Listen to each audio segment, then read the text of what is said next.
तेनालीराम की कहानी। पड़ोसी राजा।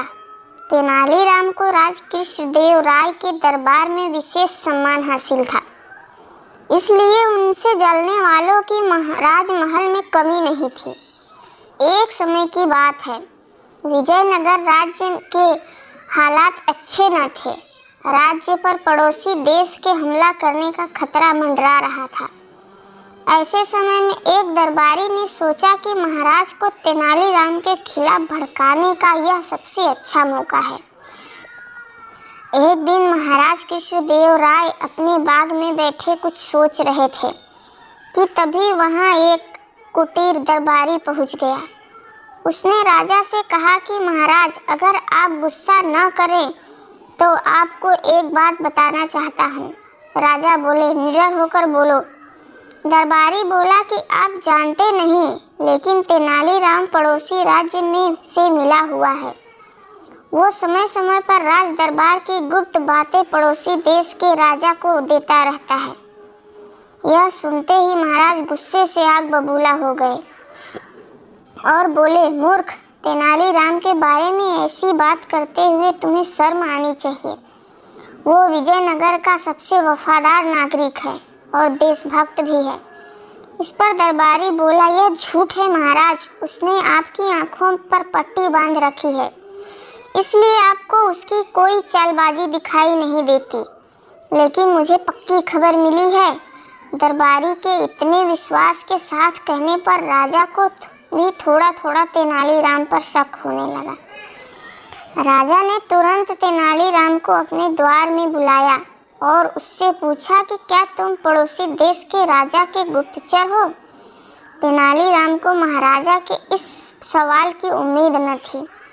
तेनालीराम इसका जवाब न दे सके और रोने लगे। राजा ने कहा, तुम्हारी चुप्पी का मतलब यह है कि जो हमने सुना वो सच है। तेनालीराम बोले, महाराज, मैं आपसे क्या कह सकता हूँ? आप मुझे अच्छी तरह जानते हैं, इसलिए आप जो चाहे निर्णय ले सकते हैं। यह बात सुनकर महाराज कृष्णदेव गुस्से से लाल हो गए और बोले, जाओ, जिस राजा की चापलूसी करते हो उसी के साथ रहो। विजयनगर राज्य तुम्हें छोड़ना होगा। राजा के मुंह से ऐसे कठोर वचन सुनकर तेनालीराम वहां से चल दिए। वह पड़ोसी राजा के दरबार में पहुंचे और उसकी तारीफ में उन्होंने कई गीत गाए।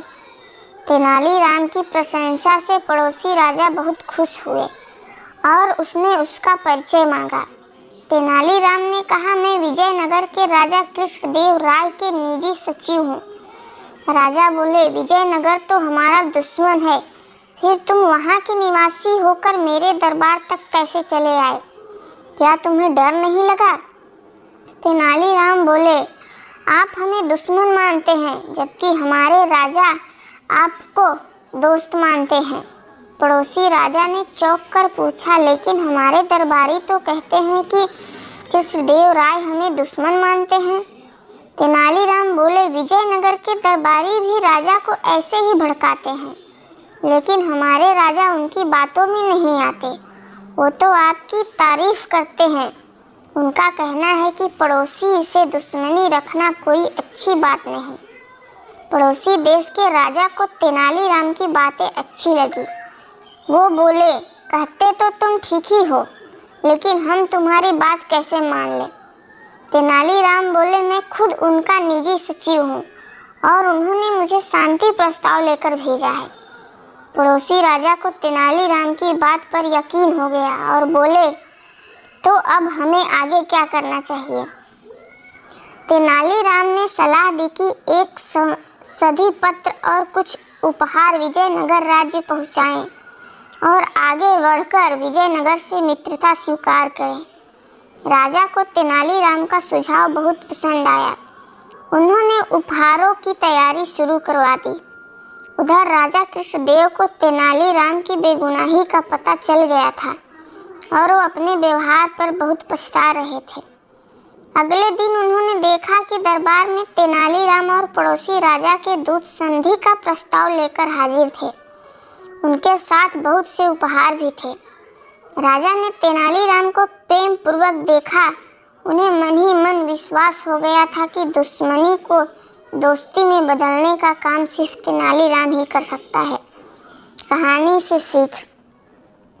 इस कहानी से हमें यह सीख मिलती है कि ईमानदारी का परिणाम एक न एक दिन जरूर मिलता है।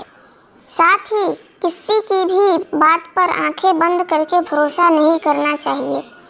ऐसा करने से हमेशा खुद का ही नुकसान होता है। कहानी अच्छी लगी तो कमेंट में बताएं, लाइक करें, सब्सक्राइब करें। हर हर महादेव।